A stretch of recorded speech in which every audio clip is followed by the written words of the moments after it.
আমরা কতটুকু সেই স্বপ্ন এখানে নিয়ে এসেছি সেটার জন্যই আলোচনা। এটা কোনো বাইরের থেকে চাপানো জিনিস না, ভেতর থেকে উদ্ভূত একটা জিনিস।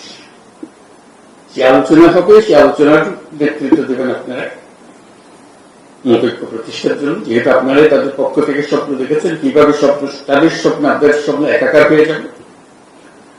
তার মাধ্যমে আমরা যেটা গঠন করতে চাচ্ছি, যেটা উদ্দেশ্য করল, এটা গণঅভ্যুত্থানের একটা চার্টার তৈরি হয়। ওই যে নতুন বাংলাদেশের চার্টার, সেই হবে চার্টার।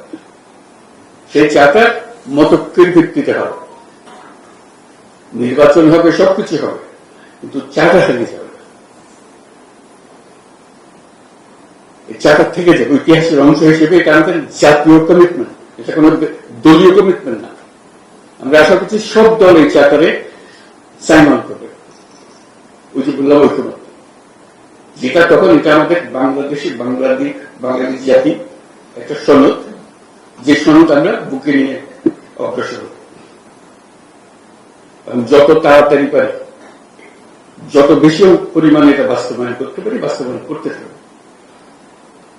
ভবিষ্যতে যে নির্বাচন হবে এটার ভিত্তিতে, এই চার্টারের ভিত্তিতে, সেটাও যেন একটা ঐক্যমতের সরকার হয়, যে চার্টারকে আমরা ধরে রেখেছি।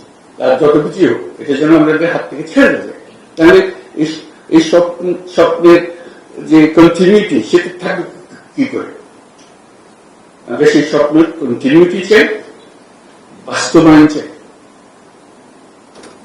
নির্বাচন তারই একটা অংশ হবে, চার্টারের একটা অংশ হবে, ঐক্যমতের নির্বাচন হবে। তা না হলে চার্টার তো হারিয়ে যাবে, ঐক্যমত না।